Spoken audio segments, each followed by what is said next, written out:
Hey, welcome back to my channel. If you never left, why? Because clearly I did. Something that I totally acknowledged that I promised that I wouldn't do. But, YouTube isn't my life, it's not my career, and things got busy. So, obviously this isn't an ASMR video because I just don't have time. I have like maybe 45 minutes, an hour before Josh and the kids get home. So I just wanted to kind of let you guys know what's been going on, where I've been the last year and a half, 2 years. I don't even know how long it's been. I just know it's been a really long time. I had to stop making videos, and this is legit, because we live in an apartment. We've been in this same god-awful apartment for, I think, 3 years. Because when I was making videos all the time, like when I was just like knocking them out, I can't snap, like I never, when I was doing them all the time, I was living by myself. And so I had a lot of free time, and it was relaxing for me. And then I got married and I moved into an apartment with a family. And so that alone gave me a lot less quiet time. I mean, like a lot less quiet time. And then my husband and the kids were actually really good. Like if I was gonna go into the bathroom or something and film, then they knew to be as quiet as possible. And then we got neighbors from hell. And we actually live upstairs. We wanted that advantage so that we wouldn't be bothered by people above us. And the walls in this apartment complex are apparently non-existent. And we got these neighbors just from hell who moved in beneath us.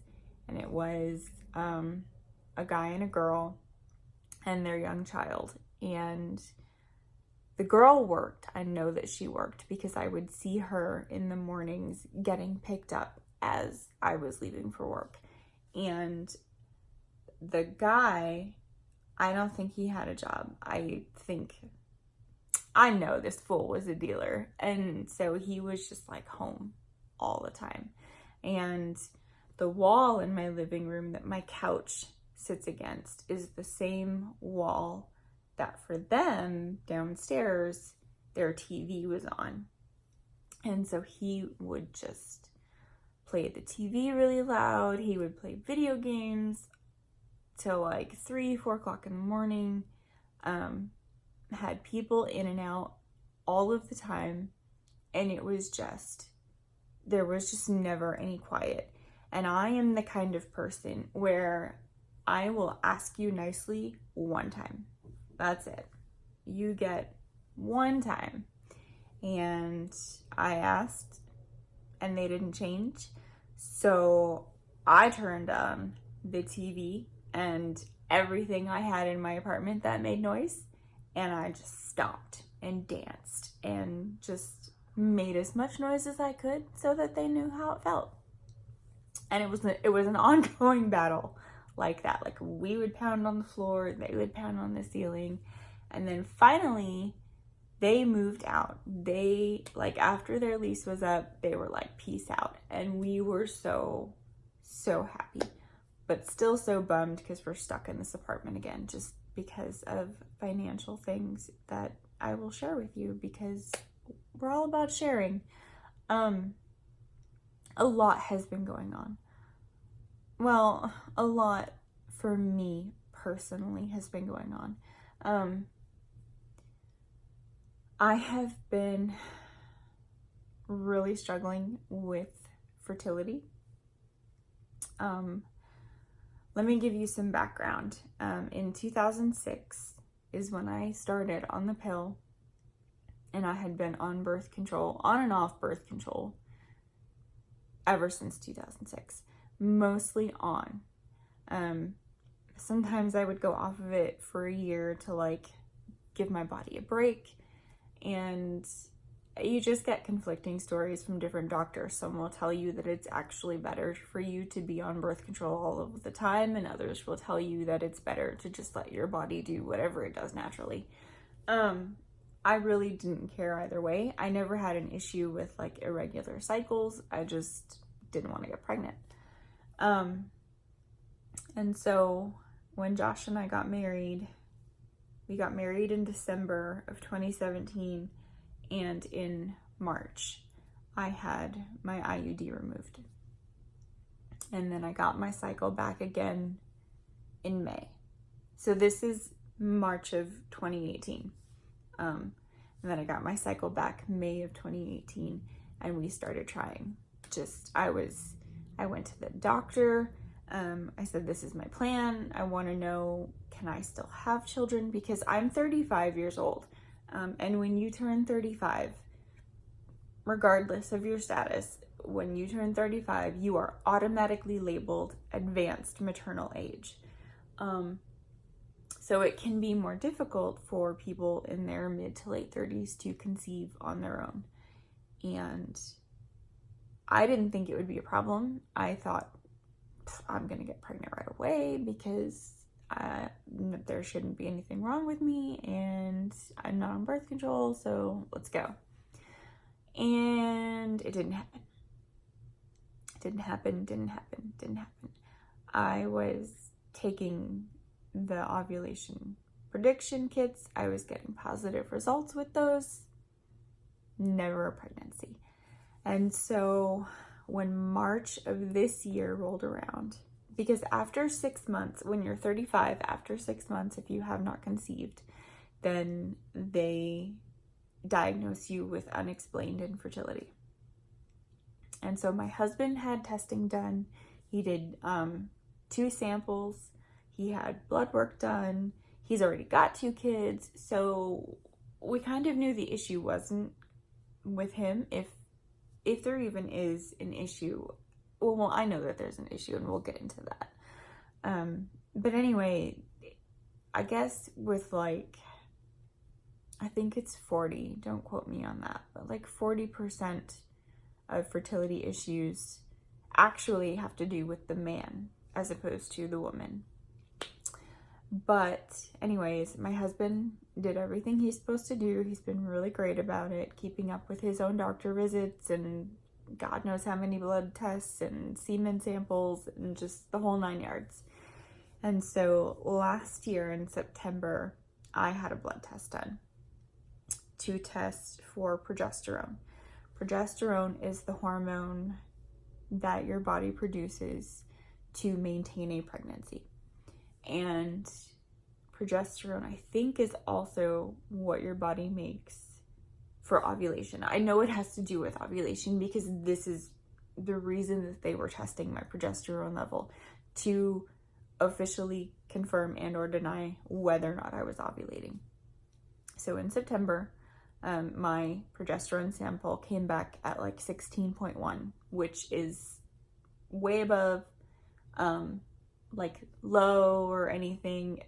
It was positive. I was ovulating. Things should be golden. And so from there on out, it was just supposed to be a matter of timing. So that was in September of 2018. March of 2019 rolls around, still not pregnant. And so at this point, the next step is to perform what they call a hysterectosalpingogram, or HSG for short.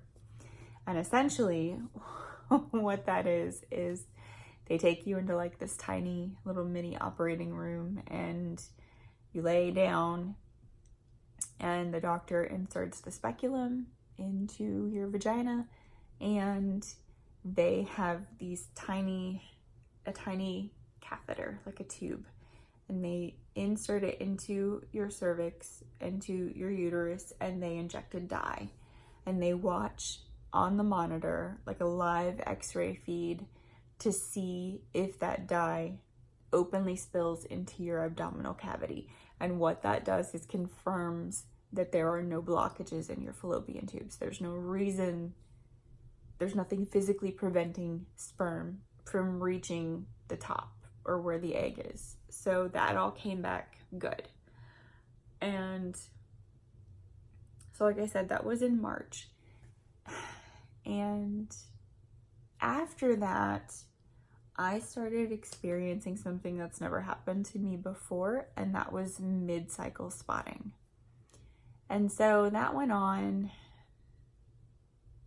March, April, May, June, probably in July. July is when I contacted my doctor and I said, listen, I am experiencing mid-cycle spotting. I've had 2 months where my periods were 4 to 6 days later than usual and I wasn't pregnant. One time I got so excited because I was just like, I'm pregnant. I know I'm pregnant. And I went and had a blood test and I wasn't pregnant and it was devastating. But I contacted my doctor and I said, listen, can we do something? Because I'm experiencing these symptoms. This whole process is really taking its toll on me and on my husband. And I need some more answers. And she was like, absolutely. We're going to get you in for another blood test. So they did that.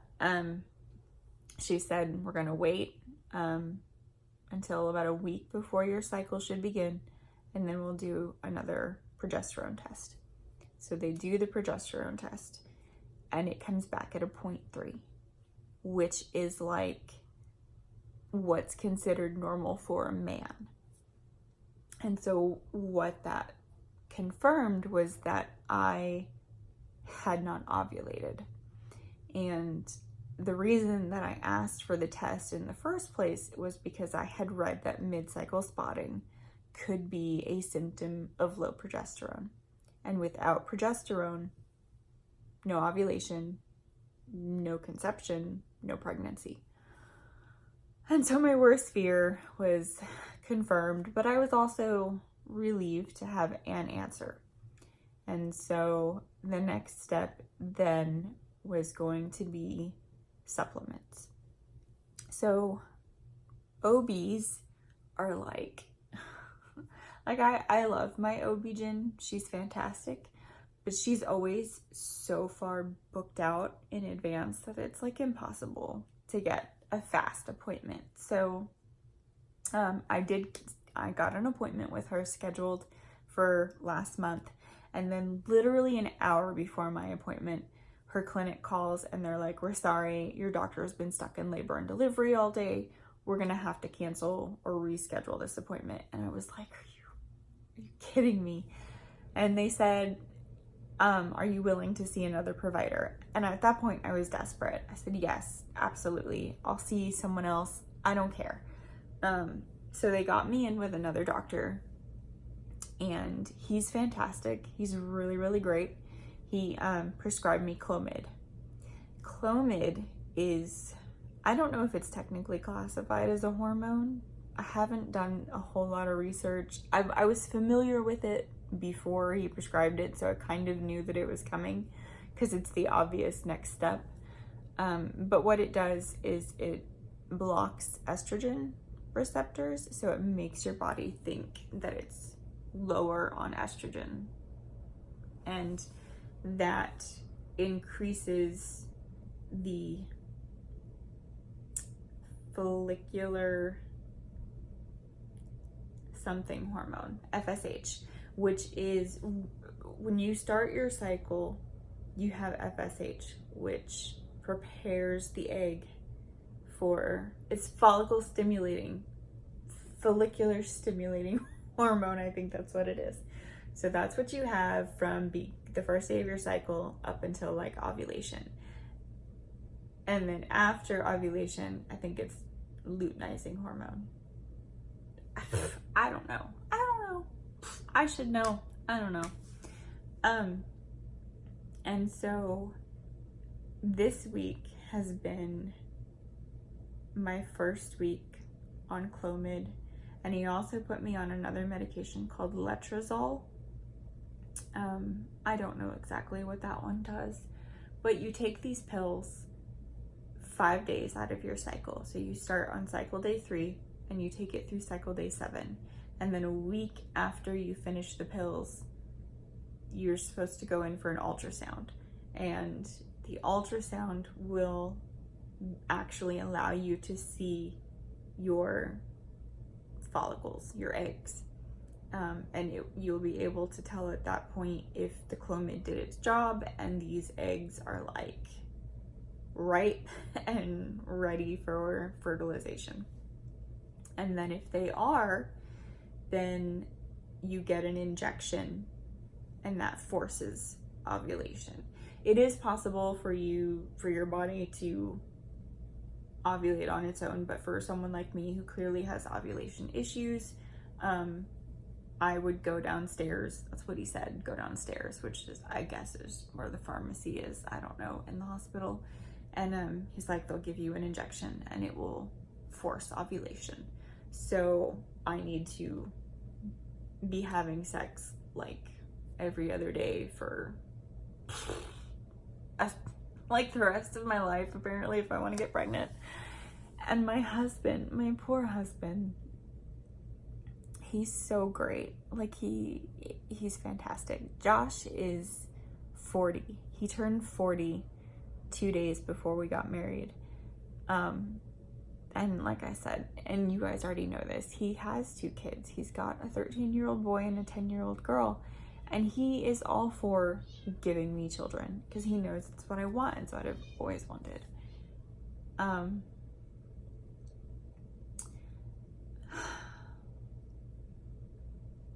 But Josh has low testosterone. Sorry, I lost my train of thought. I was trying to think, like, how do I word this?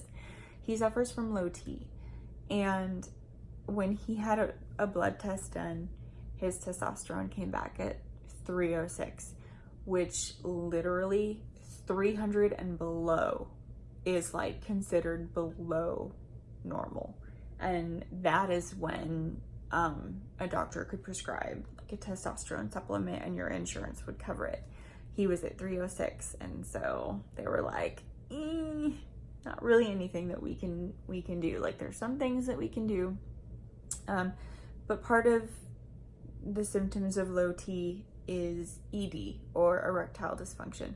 So they put my husband on sildenafil, which is a generic Viagra. Let's just call it what it is. It's a generic Viagra, but it works. It does the trick. The problem is that we need to be having sex every other day. That's what they recommend. And the problem is that the pills make Josh feel awful. Like, he says that it makes him feel hungover the next day. And we all know that that is not fun. That's never fun. And God bless him, he is a trooper, because if I'm panicking and I'm like, we need to do this every day, he would absolutely do his best to do it every day. But I don't do that. I don't put that on him.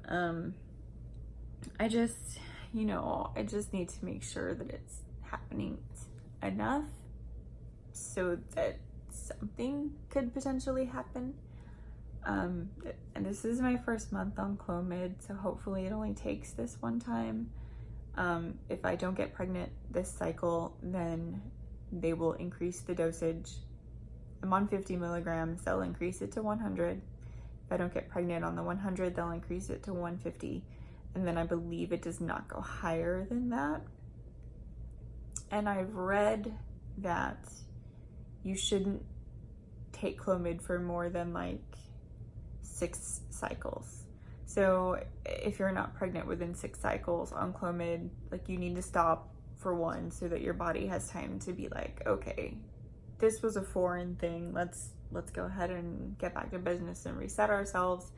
And also, if I'm not pregnant in 6 months on Clomid, then there's clearly something else going on, and I would need to probably look into in vitro at that point. The problem is that in vitro can cost you like $10,000 to $15,000 per treatment, and they're not guaranteed to work.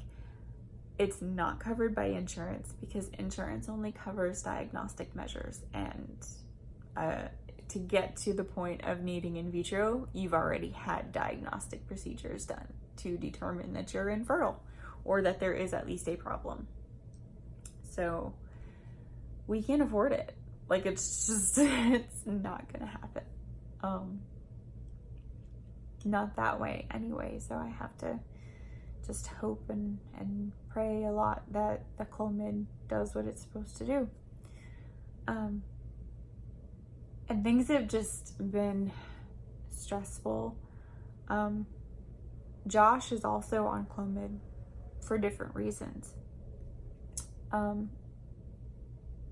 The way that Clomid works in a man is essentially the same way it works in a woman, but it stops or reduces estrogen levels. Like I said, the benefit for a man being on Clomid is that it naturally boosts testosterone, because if the body, I don't know how it works, but I know that it boosts testosterone, which increases sperm production. That was the whole reason that he was put on it, because his semen analysis came back at like a 14, and literally the normal was 15.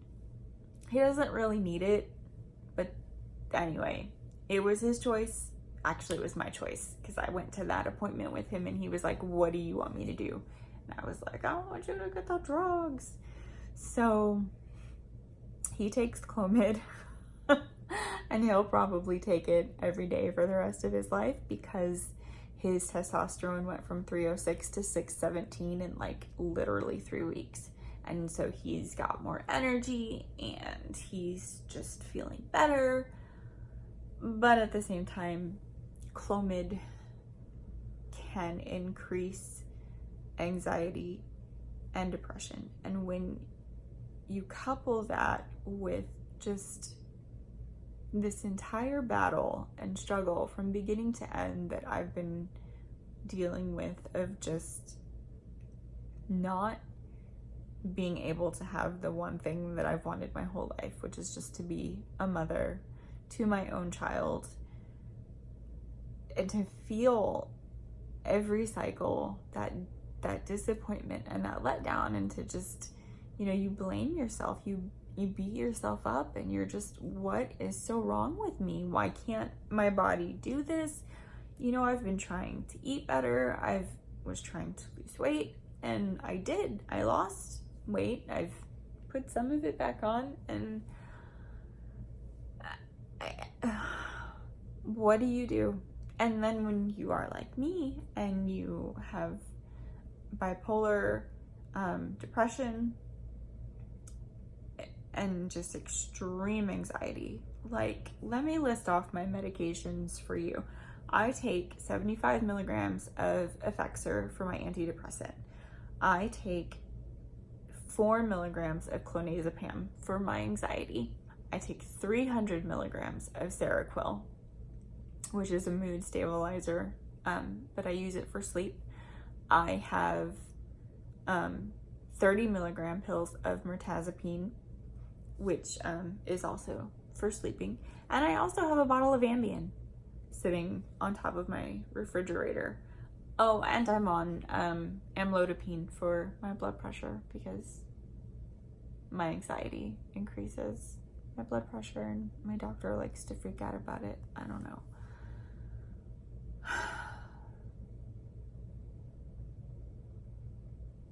It's really hard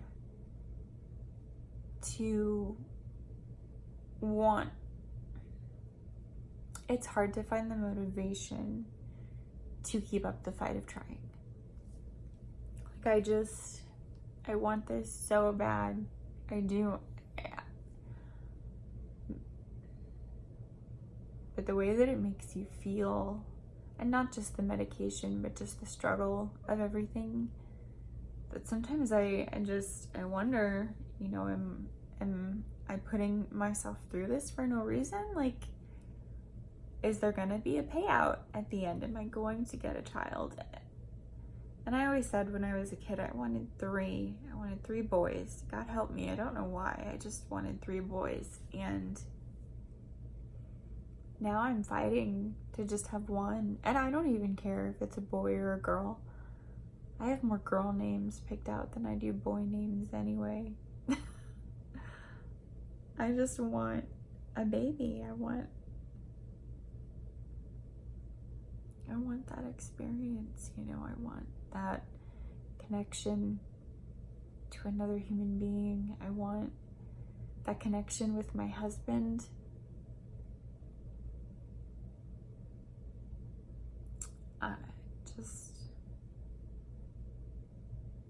It's what I want. It's what I need, you know. Is that selfish? I mean, I would love this child. I don't even have it yet, and I love it so much. So, if any of you out there have been through this or are going through this and you are on Clomid or Letrozole, please share your stories with me. Tell me what did work for you, what didn't work for you. I've considered acupuncture. I've tried essential oils. I've gone to the chiropractor. I get massages. I'm just like, because everybody tells you, as soon as you stop stressing, it'll happen. If one more person says that to me, God help them, because I cannot be held responsible for what I do while I have medications in my system. Like, I refuse. It's not fun. It's not fun feeling like there's something wrong with you. It's not okay. It's not okay. And then, so my husband, when he was married before, when they got pregnant with Israel, his ex-wife Kelly decided she wanted to be a stay-at-home mom. They both agreed she would quit working and just stay at home, raise the kids. That's great. That's perfect. That's what I want to do. And so that's what they did. And then not quite 3 years later, they had Bethany. And after Bethany, something happened with Kelly and her hormones. She had like this huge hormonal breakdown or imbalance or something. And she was opening up credit cards in her name, but using Josh's income. And my husband makes over $100,000 a year. And so she's racking up, I don't know, $20,000, $30,000, $50,000 in debt behind Josh's back while they're married. And they never kept their finances together, and Josh and I don't keep our finances together. My money is my money, his money is his money, and this is the reason that you're gonna tell me I have no room to talk, but you're not in my situation. And so that's okay. You're entitled to that opinion. I respect it. There's a good chance that I would say that to someone who's about to tell me the story that I'm gonna tell you. So she's racking up all this debt, right? And Josh finds out about it because he would give her, not like an allowance, but he would give her money for things and to pay bills or whatever. And then slowly but surely she started asking for more and more money. And so finally he was like, you need to explain to me why you need all of this extra money. And that's when she laid all the credit out on the table. And it was so bad. And Josh takes part of the blame for this as well, because he said, you know, he admits that when they went down to a one income family, they didn't adjust their lifestyle to just being a one income family. So they ended up going through debt consolidation. And the way that debt consolidation works is that if you don't have good credit, no one will give you a lump sum loan to pay off your debt and then you just pay off the loan. No one is going to do that if your credit is like below 700. It's just not going to happen. So the way that debt consolidation works is that you have to, what's the word that I want? You have to demonstrate a hardship is what they call it. And what that means is that the debt consolidation company will set up a payment plan with you. They'll say, they'll look at all your debt and they'll say, you pay us one monthly sum of like $300 or $400, depending on your debt. But the caveat to that is that you have to stop paying all of your creditors, like stop altogether. And if you are 30 days late on even like one tiny credit card payment, that can lower your credit score as much as 100 points. This is fact. I looked it up. So you literally have to stop paying on all of your credit cards and hope that whatever company you've gone through can negotiate lower balances, essentially, so that this money that you're paying to the consolidation company, they disperse that to your creditors, but your creditors have agreed to forgive some of the balance of your original debt, I guess is the best way to put it. Now, what they don't tell you is that if you have debt forgiven, you will receive, I think it's a 1099-C or a 1091. I think it's a 1099. And what that is it's tax form. The IRS views forgiven debt as earned income. So you have to, if you've got like 10 credit cards and you get, let's say, $20,000 in debt forgiven, the IRS is going to say, oh, you had an extra $20,000 earned income this year and your taxes are going to be ridiculous. Like, they're just, they gonna be cray. Do people even still say that? I'm pretty sure people my age don't say that. So yeah, that's how it works. And they both did it. And so Josh is done paying off his loan to the debt consolidation company. Josh still has other debt, like, I don't know, $20,000 in debt, PayPal credit cards, who knows why he didn't do all of it. I don't know. I wasn't married to him at the time. But Kelly is still paying off her loan. And the last time that she got her credits checked, it was like 126, and we didn't even know it could go that low. But anyway, what I'm getting at is that when they got divorced, and their divorce was very amicable, Josh left her the house. She is listed as the primary guardian of the children on the divorce decree, and legally, according to the lawyer, Josh, based on his income, would have had to pay $1,450 in child support.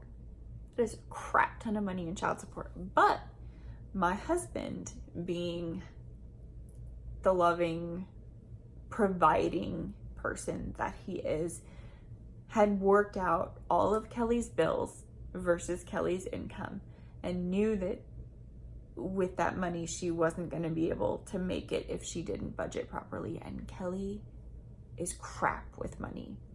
Okay, this is not me talking crap about my husband's ex-wife. This is me stating a fact. And so Josh agreed that the child support would be $1,600. $1,600 a month. That is an entire income in and of itself. On top of her job, she works for the city and she's making like $19 an hour because she works at the airport. So she makes good money. So what does Kelly do? Kelly goes out and buys a brand new car. Brand new car. $600 a month. Has the mortgage payment, which is, I don't know, I think it's like $900 something. But Kelly likes to shop too, and she just can't budget. Like, she just can't. But here's the thing. The kids obviously just went back to school, right? And so before school started, Kelly texted Josh and she was just like, so we're gonna go 50-50 on school supplies for the kids. And my husband complains to me about this. He's like, you know, I already give her this money. I don't legally have to give her any more than what I'm already giving. So say no. Have a backbone and say no. But then he says, well, but the kids will suffer. No, they won't. No, they won't. Your child does not need a new backpack every single year unless their previous one is literally about to fall apart. They don't need a brand new lunchbox every single year unless their old one is literally falling apart. New clothes, yes, absolutely. Understand that because children grow like weeds. I get that. But the thing of it is that she treats him like she's entitled to this money, that because it's our children, it should be 50%. Instead of saying that 50% should be coming from that $1,600. That's what that money's for. That is his 50% contribution towards taking care of the kids. And so I had a conversation with her because she asked me to tutor her in her college algebra class because I passed it with an A. And oh yeah, I got my degree. I got my associate's degree. Thank you. Graduated in May. Am currently working on my bachelor's. She decided to follow suit, and because I was just like, I don't need an associate's degree like in a specific field, because at the end of the day, nobody cares about an associate's degree. Like, they literally don't. So my associate's is in general studies, which is just your core classes. It's everything you have to have before you can move on to a bachelor's. And after like 1.5 years of me preaching this, she finally was like, oh, I guess I just need to get my associate's in general studies. Anyways, that's besides the point. So one night I'm at her house and we had like a fabulous relationship. Like, we could text each other, we could call each other on the phone, you know, like we could hang out. We were friends and we were family. We all got along. It was fantastic. And then she texts Josh about the school supplies and Josh tells me. And I am just like, tell her no. Tell her no. Tell her I already give you $1,600 a month. If you can't make that work on top of your income, that is your problem. Yours. You need to figure out how to be an adult and spend your money wisely. But that's not my husband's personality. It's just not. He does not like to rock the boat. He does not like confrontation. He just wants peace. Peace, peace, peace, peace, peace. And let me tell you, I'm not like that. I will get in your face. I will do it. I will tell you exactly what I think.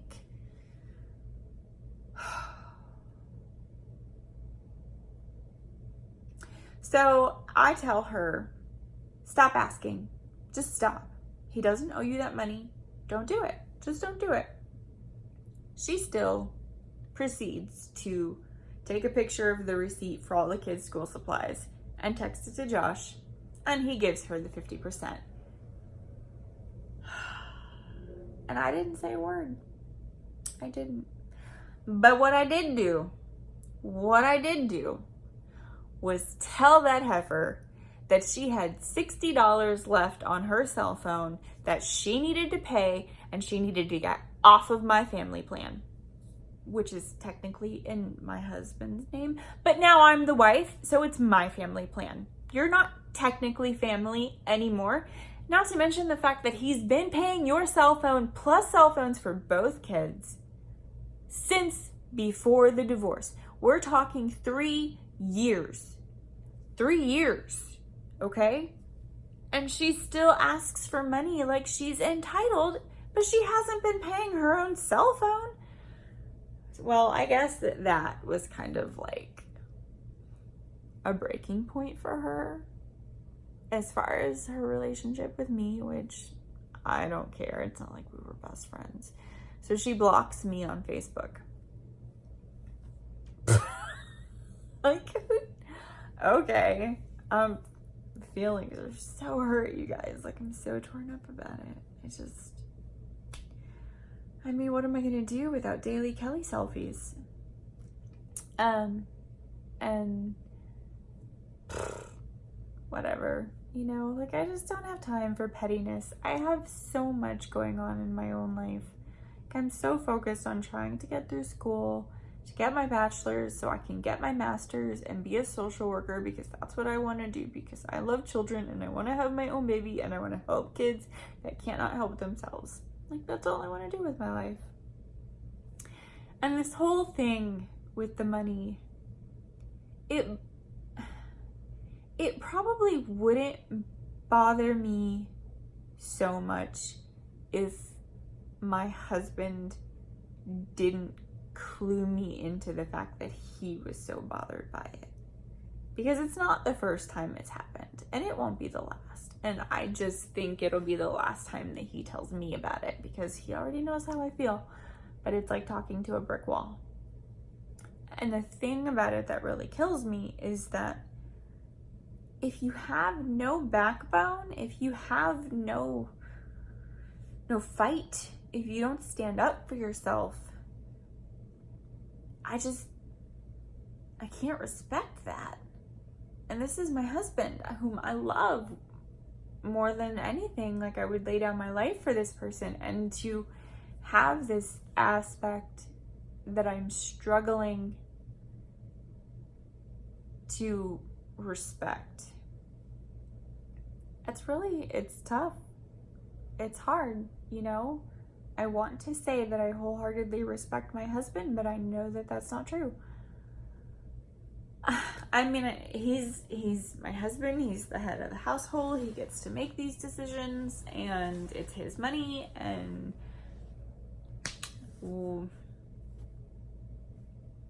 it is what it is. And it just irritates me. And it's not like it comes out of my paycheck. I'm not paying for it. If you aren't, I just don't even know. I don't have time.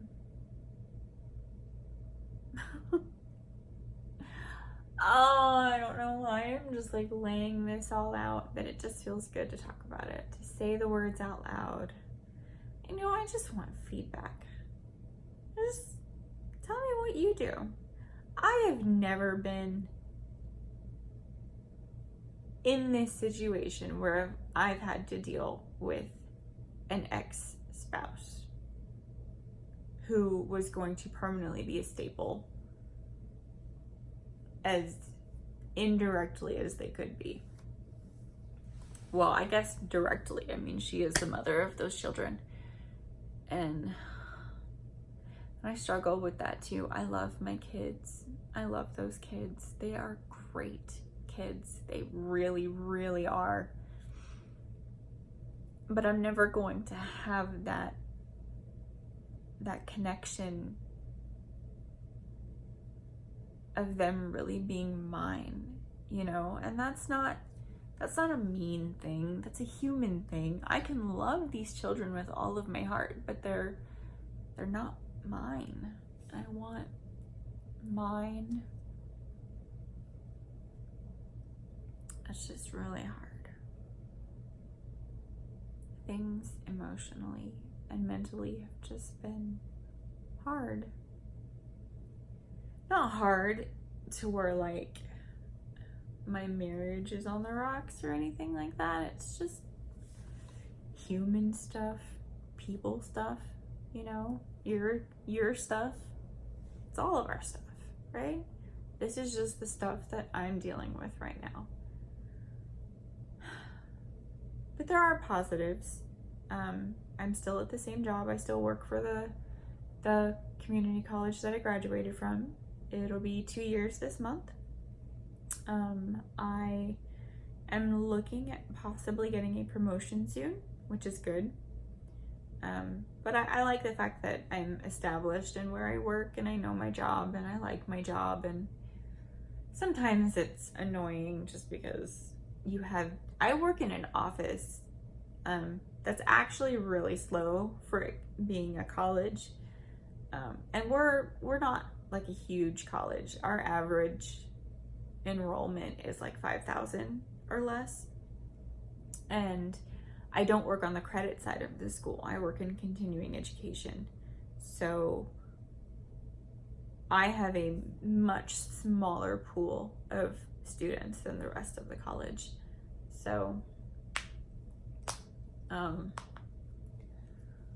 my office has a lot of days where there's no human interaction as far as students go.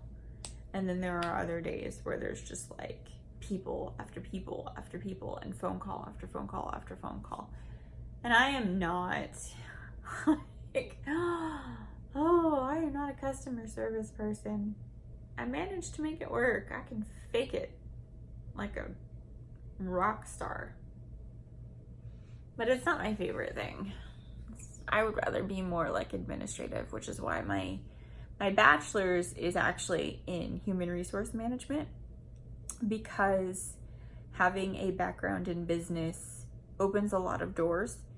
But I plan to get my master's in social work, and it doesn't matter that my bachelor's isn't in social work.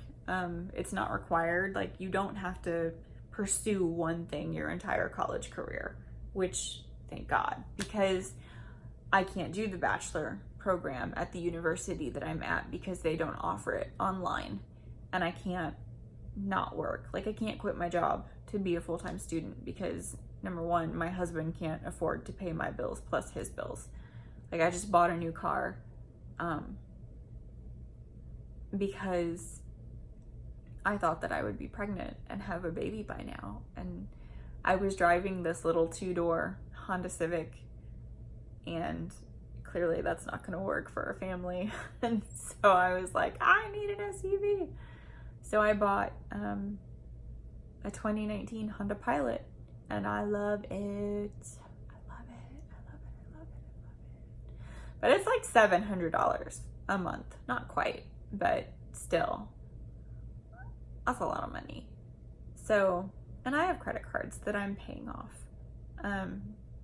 And student loan debt that I'm racking up, because another thing that I didn't know until I started doing it is that when you are pursuing anything higher than an associate's degree, you no longer qualify for federal Pell money. So you are going to rack up debt. It's either you take student loans or you pay for everything out of pocket. And outside of rich people, I don't know anyone who has $5,000 every semester to take 4 classes. So there's that. But, you know, good thing about student loans is that you don't have to pay those. You don't have to start paying those back until you've been out of school for 6 months. But you can't get a job as a social worker without a master's in social work. Like, they don't care about a bachelor's. You have to have a master's. And my ultimate goal is to be a licensed clinical social worker. I worked in a residential treatment center for children that were in CPS custody for 8 years. They're what you consider at-risk youth. And so it's my passion. I want to be a voice for children that don't have one. My best friend was a foster mom for a few years, and still would be, but she moved to Oklahoma. And when you go through the process of becoming a foster parent in the state of Texas, which is where we are, if you move, it doesn't transfer over. And if you come back to Texas, you have to repeat the process all over again to become a foster parent. And she just needed a break because when you foster, you can't discipline physically, you can't spank. And all those people who are like, I don't spank my kids, forget you, okay? You need to spank your kids. When I have kids, they will get spanked. I got spanked as a kid. Like, anyway, I'm not saying I'm gonna beat my child, but I'm gonna beat my child. Just kidding. A little bit. But you can't do anything. So if you have a violent child in your home, the best you can hope for is like locking yourself in a room and waiting for their episode to pass, because you can't touch them at all. You can go to jail. You will go to jail. So when you've got a child who's 6 years old and has been through God knows what, and they are angry and they know that the thing about it is that these kids know that you can't put your hands on them, and they test that. They test it. So she needed a break because she has a child of her own. She's got a daughter who will be 8 this month. And so she moved to Oklahoma with her sister. And I guess that's kind of it, you guys. It's just what's been going on. My life's not a total disaster. It just feels like one right now. And the thing that's really killing me the most is just not knowing where I stand with having a child. And at this rate, I will be 36 by the time I give birth, if I manage to get pregnant before I'm 36.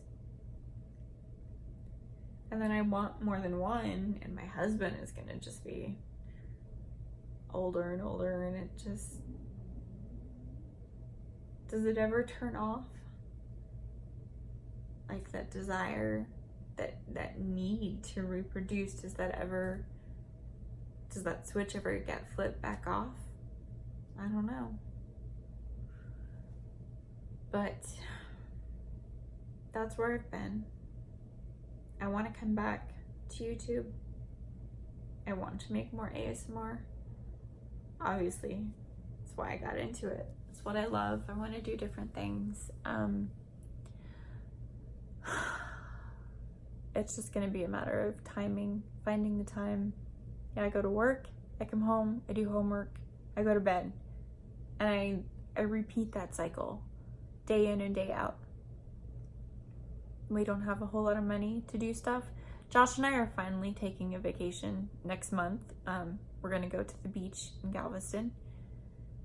And because we didn't take a honeymoon when we got married. I mean, like, we literally got married in one of my best friend's living rooms, and it was perfect. It was just perfect. It was everything I could have ever asked for.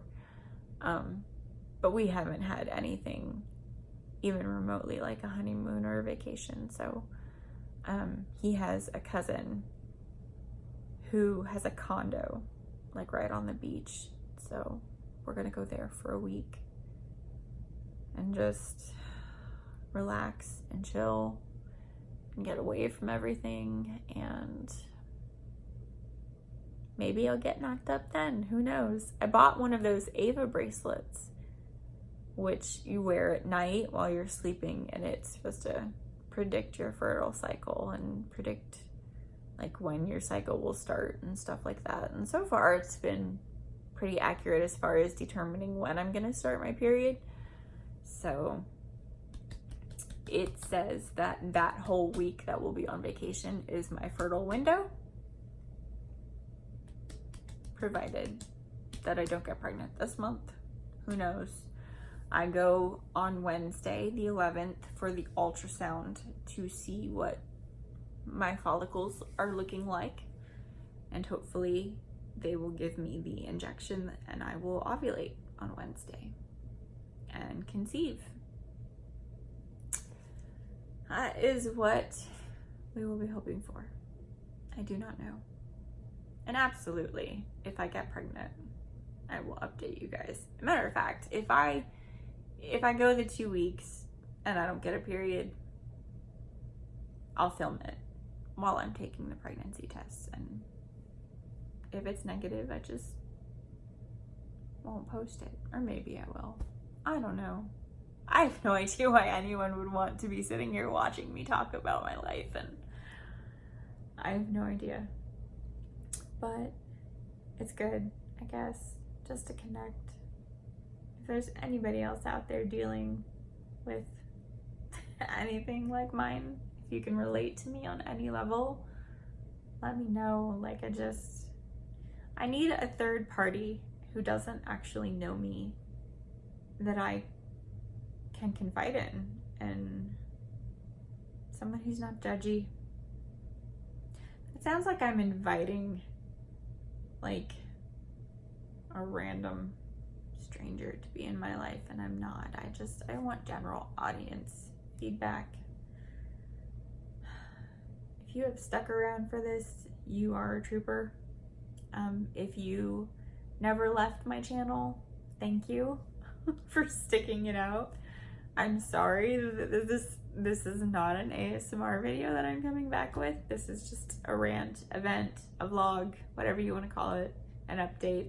I don't care. Thanks for listening. Bye.